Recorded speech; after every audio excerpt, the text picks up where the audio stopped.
Hey everyone, welcome back. I'm Michael, and we're going to be getting right back into some more Reddit stories. If you enjoy the video, make sure to leave a like and subscribe. Now, without further ado, let's begin. This story was posted by a user named Far Humor in the infidelity subreddit. The post is titled, "My wife admitted to having a drunken one-night stand last week, and it has turned me into a robot. I 32M have been married to my wife, Kate 30F, for 4 years and together for 9. Our relationship has been amazing, loving, and supportive. We have good communication, hardly ever argue, and our bedroom life has gone from strength to strength over the years. We discussed cheating in the past, and I was always clear that we would be over if it ever happened. Kate went home to visit her family last weekend, which was fairly normal. Before she left on Friday night, we had a minor argument about keeping the house tidy, so our communication was limited on Saturday. I knew she was going out to meet some friends at a bar, and I trusted her 100%, so I didn't think anything of it.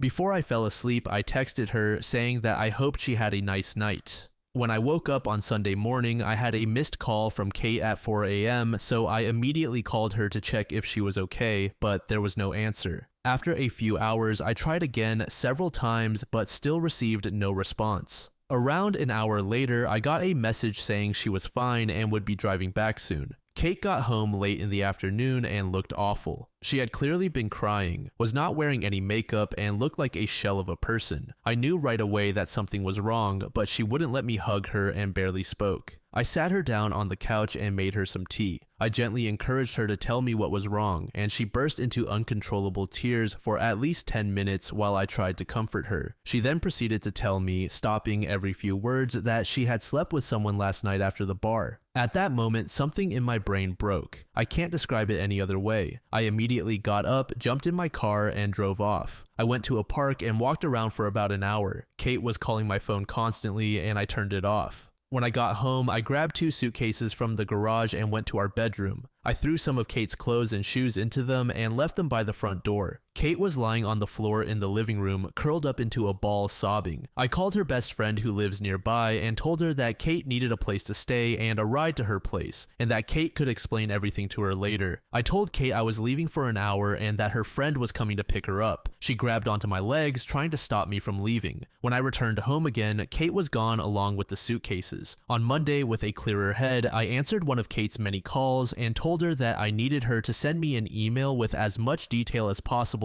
about that night. If she left anything out, there would be no hope of reconciliation. I received this email on Monday night, but still haven't opened it. Since then, everyone has been trying to contact me, but I have just been working, exercising, and sleeping. One of her friends showed up at my house with an attitude, demanding an explanation. I told her to speak to Kate and close the door in her face. I have also been speaking to divorce lawyers, moved money into separate accounts, and blocked Kate and all of her friends on everything. Everything I have done since I found out feels like I've been on autopilot. I don't feel angry, upset, or overly emotional, just numb. Kate posted a note through the door yesterday asking me to meet tomorrow, but I'm conflicted. Should I meet her? Will it change anything? Is there any point in trying to reconcile? Is it normal to feel like a robot? And how do I snap out of this? Edit, just to add that when I came home the first time, Kate confirmed it was consensual. She was drunk but knew what she was doing. User Armor said, "It is normal. It's a self-defense mechanism. You have been hurt so deeply and completely, you can't process the pain. When the dam breaks, it's going to awful. My heart breaks for you. Good luck, friend."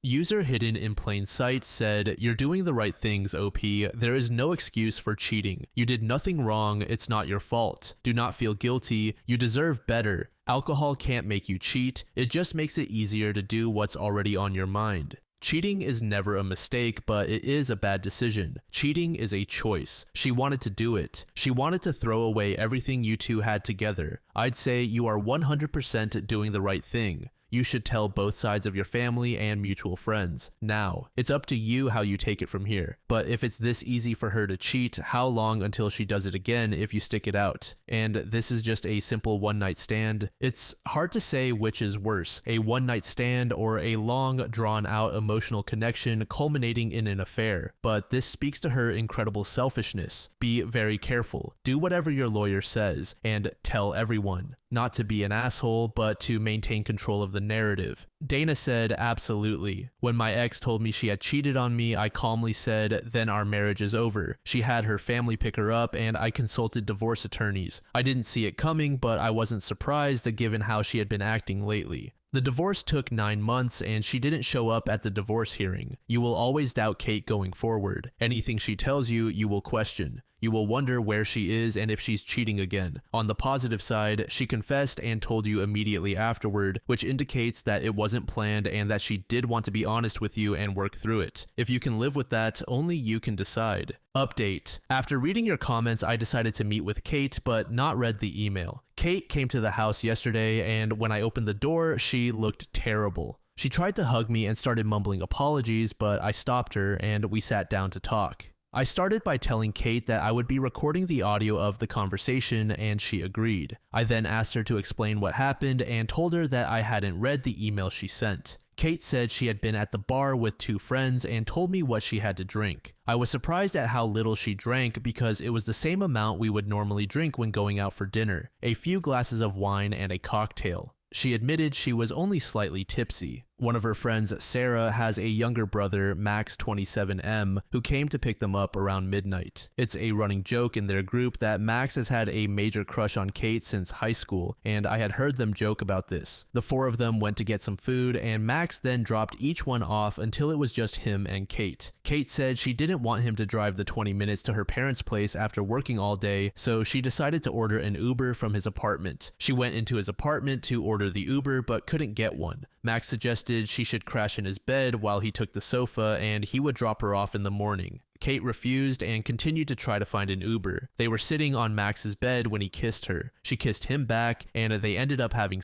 sex. After that, she broke down crying from guilt and Max took her home. She cried for another hour before trying to call me to tell me what she had done. We had to stop several times because Kate kept breaking down and crying hysterically. She told me it was a huge mistake, that she got caught up in the moment, that it was terrible, and that she only loves me. After she was done, I told her that her story didn't make sense, but that it didn't matter at this stage because I was done. This caused another breakdown. I told her I was going to continue with the divorce preparations, but that for the next month we would be separated with no contact. I also told her that we would both remain faithful, get a full STD panel, and that she would tell our mutual friends and family what happened. If she sticks to these conditions, I would be willing to meet again to see if there was any way forward other than divorce. She enthusiastically agreed to this, but made it clear that she did not expect me to stay faithful to her. I know many of you will criticize this decision, but I need to be sure that divorce is the right option after I have had time to process everything that has happened. I am still 99% sure that is where we are heading, but I need to be 100% certain. Update 2. A few things have happened in the last week, so I thought I would make an update post if anyone is interested. First of all, I'm not in robot mode anymore. I have been experiencing bursts of intense feelings of anger and betrayal, but I've been keeping busy with work and exercise. My friends have also been great since they found out and have been dragging me out of the house to hang out. I decided to read the email and wish I hadn't. The story Kate told in the email was mostly the same, but there was no mention of going into Max's apartment to order an Uber. There were also pretty explicit details of what they did, for how long, and that they had apparently used a condom. I will never be able to forget this description. Many people who originally criticized me for kicking Kate out of the house have now apologized, but they can keep it. Kate's parents reached out to apologize as well, and I spoke to them because we had a good relationship before all of this. They begged me to try to work it out, but said they would understand if I decided to get divorced. I didn't commit to either option. Kate's other friend who was there that night contacted me to tell me her side of the story. It mostly matched up. Bar, food, home.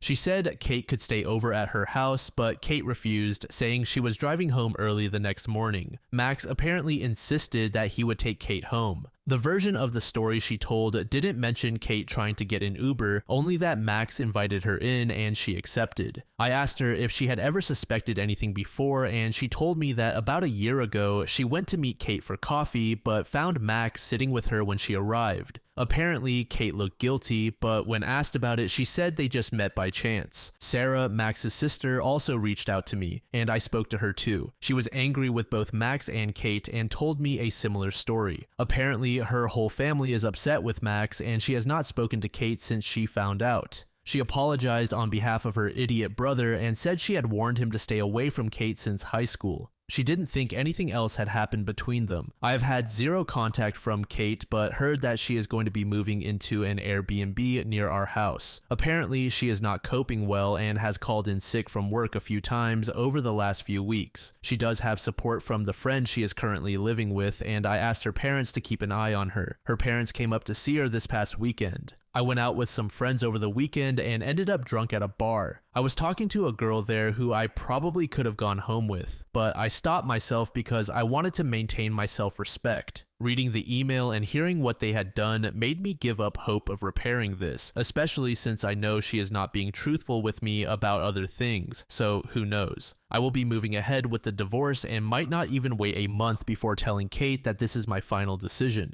Update 3. Kate sent me an email last week asking to pick up some things she needed for work. My lawyer told me not to prevent her from accessing the house or her possessions, so I reluctantly agreed that she could come over on Thursday night while I would be at the gym. I told her to be out by 7:30, but when I got home at 8, she was still there. When I walked in, she had left a few work-related items next to the stairs and was chopping vegetables for dinner. She looked amazing with her hair and makeup done, wearing one of the dresses I like. The whole place had been tidied and cleaned. I calmly asked her to leave immediately, and she made her way to the door but stopped and asked if we could speak. I should have said no, but I eventually agreed. We sat down and had a conversation for around an hour that jumped from topic to topic. Again, I told her I would record the audio, and she agreed. I started by asking her if she had kept her side of the agreement we made the last time we spoke. She said she had taken an STI test, which was all negative, and a pregnancy test, which was also negative. She hadn't been with anyone else and had told a few friends and family what happened. Many of them were angry and were not speaking to her.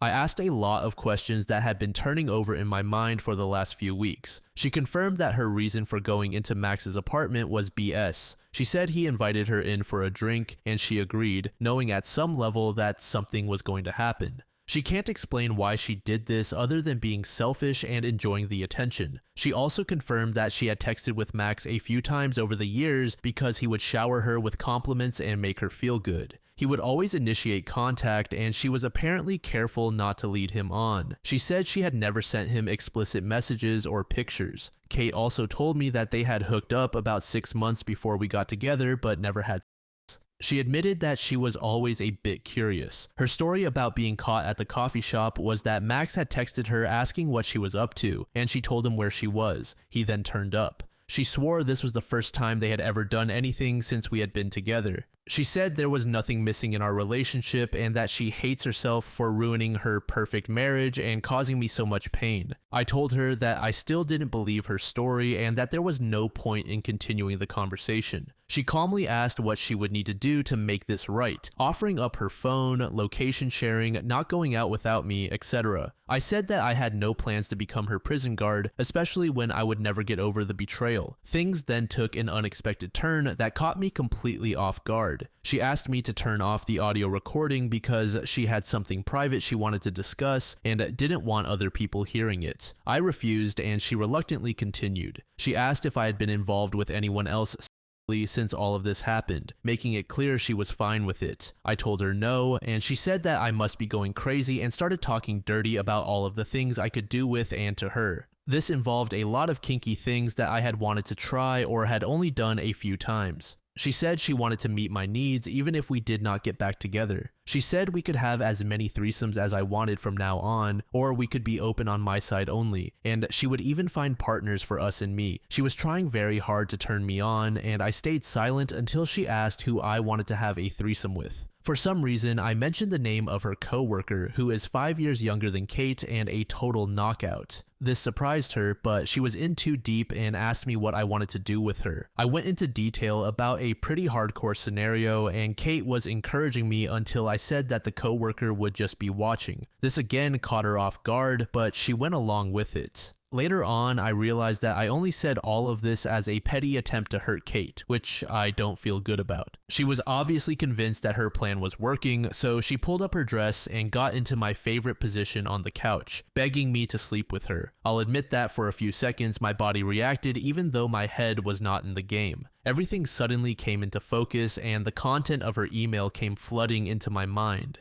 I can't explain why, but I started to laugh, not just a chuckle, but a full-on belly laugh. She looked hurt, moved away, and then started to cry. I told her it was time for her to go, and she left quickly, probably due to embarrassment. I also said she needed to hurry up and get a lawyer because we are getting divorced. The post-nut clarity after she left confirmed that I had dodged a bullet. I have a meeting with my lawyer later this week and want to move forward with the divorce as quickly as possible. Final update. I thought I would provide a final update on the situation for anyone who is interested. The last few months have been tough, and I have only seen Kate in person a handful of times. After a few weeks of no contact, I decided that we should discuss things with clearer heads. We went for lunch and had a calm, respectful conversation about everything that had happened and what reconciliation might look like. Kate said she would do anything to get things back on track, and I believe her, but I didn't commit to anything. After that, Kate asked me to go with her to see her therapist, who is also experienced in dealing with married couples. I thought about it for a few days before agreeing. The session was tough, with a lot of tears, but I didn't get a straight answer on why Kate had decided to cheat. The therapist was surprisingly fair to both of us and was not judgmental. We again discussed reconciliation, but I told her that I thought it was best to proceed with the divorce. Last week, I drove up to her parents' house to drop off some tools I had borrowed from her dad. We had arranged for Kate to be there and for her parents to go out for a few hours to give us a chance to talk. I spoke with her parents alone, who were heartbroken, which was hard, but they were both very supportive. During the conversation with Kate, I told her clearly that I had given it a lot of thought and wanted to move ahead with the divorce. It came down to the fact that, in my view, we would never get back to where we were, and I realistically can't see myself ever getting over the betrayal. Even if we could regain trust, it could take a decade of hard work, and that is too big of a risk for me. Kate finally accepted this, and we had a calm discussion about how we would divide assets, sell the house, etc., and wrote an email to our respective lawyers. We left each other on good terms. The divorce should be finalized by the end of the year, and the house will be put up for sale soon. In the meantime, we will go no contact and agreed not to start dating until everything is finalized. I've had a few casual hookups, and it feels strange to be going back to being single after all this time.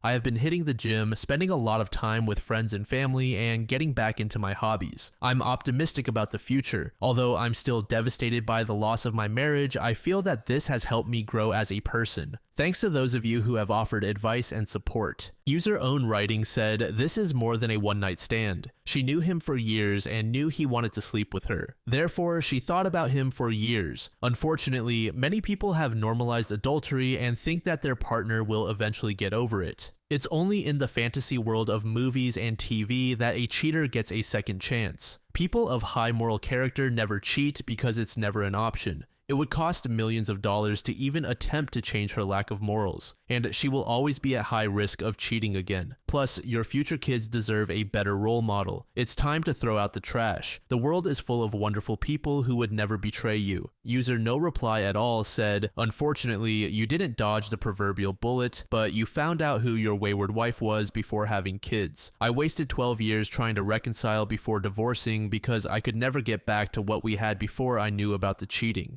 Quite frankly, anyone who says they got back together is only fooling themselves. For a loyal partner, there is no counseling, answer, or action that can erase the pain of betrayal. To be honest, she knows why she did it. It was a thrill she no longer had with you and a character flaw. That cheater flaw and need for thrill will never go away. Your WW most likely had a long-standing desire and curiosity to be with her affair partner, but after sleeping with him, someone else may have known, or the AP may have shown her who he really was, causing her to confess for damage control or some type of head game you'll never know about." The note with too much specific detail was her way of reliving the fun she had in a twisted attempt to triangulate you into the experience. Her cheating wasn't driven by alcohol, it was that 10% you couldn't give her that drove her to cheat. You did what I was too weak to do. Dump the cheater immediately. No matter what she says, her flaw means she will always be susceptible to cheating, which is why you could never trust her again.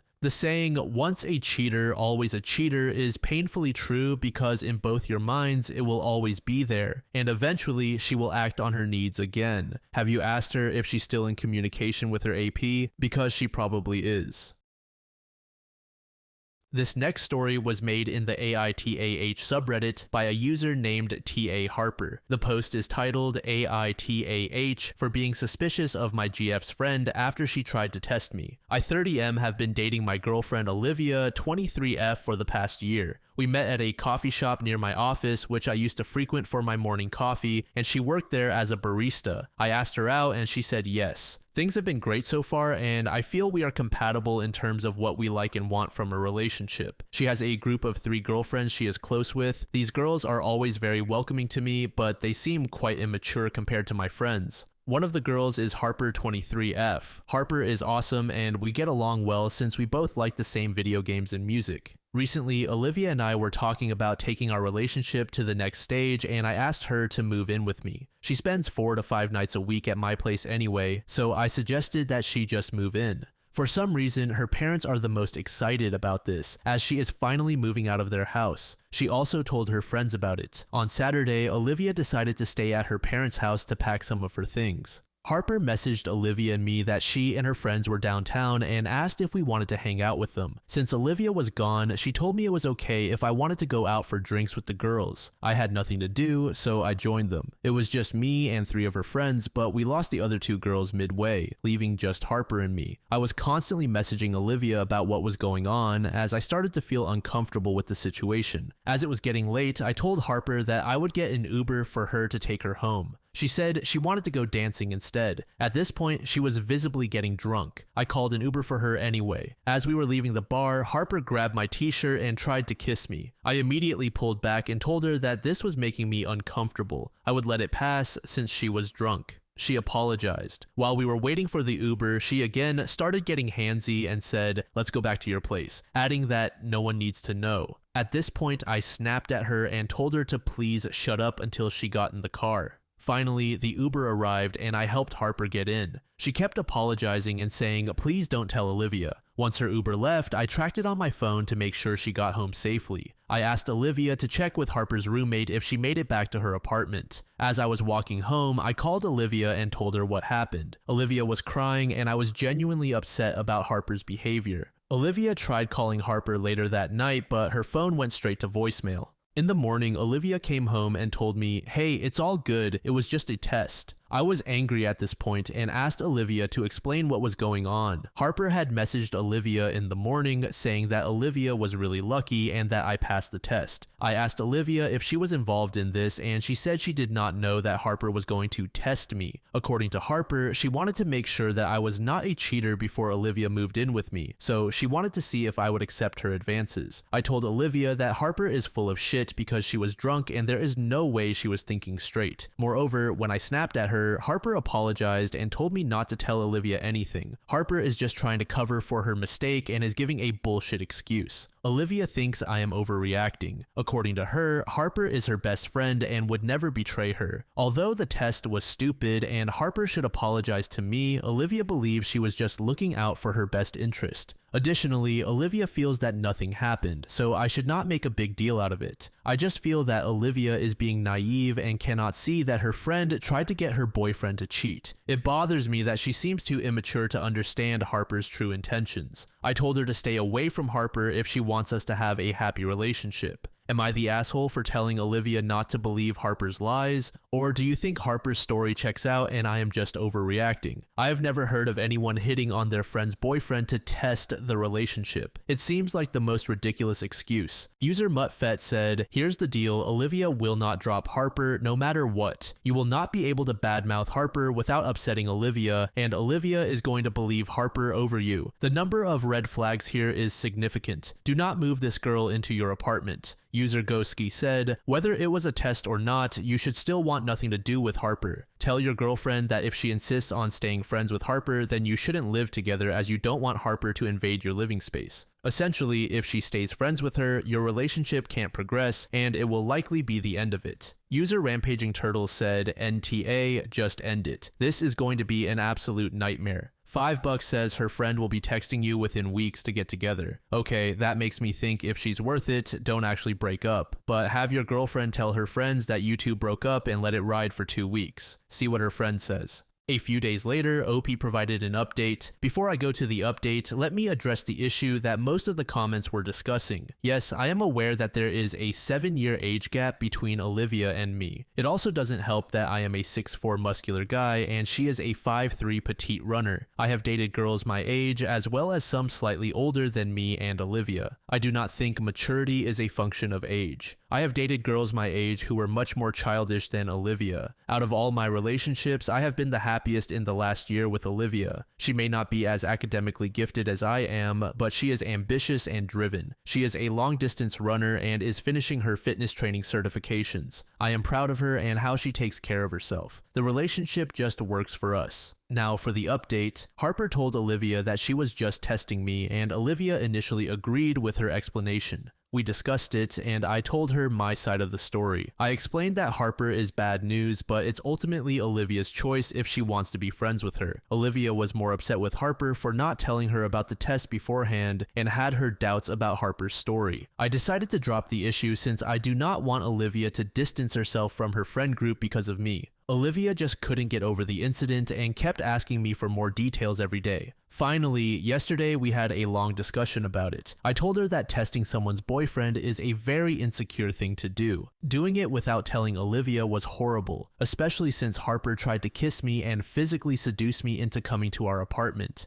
My point was that if my friend ever tried to kiss Olivia and asked her to cheat on me, I would immediately drop that friend, if not do something worse. She understood that but kept repeating, what if Harper was just acting convincingly and did something stupid but not evil? She told me that although Harper is very promiscuous, she would never try to steal someone's boyfriend. She also mentioned that Harper has a specific type of guy she dates and that I am not her type. I don't want to admit it, but that hurt my ego. Olivia kept repeating that we would never really know what Harper was thinking that night. She may have been trying to test me, but got drunk and went too far. I suggested that maybe she should test Harper to see what was really on her mind. Olivia was confused but went along with what I was saying. I told her to message Harper, saying she was going to visit her parents over the weekend and ask if they could meet for brunch on Sunday. Harper replied and said it sounded great, so they decided on a place to meet. After an hour, Olivia and I messaged Harper from my Snapchat with just a blank image and said, "Thinking about you." We waited for 10 minutes and Harper replied with 2 topless bathroom selfies. Olivia was beyond mad at this point, but I told her to wait and see what happened next.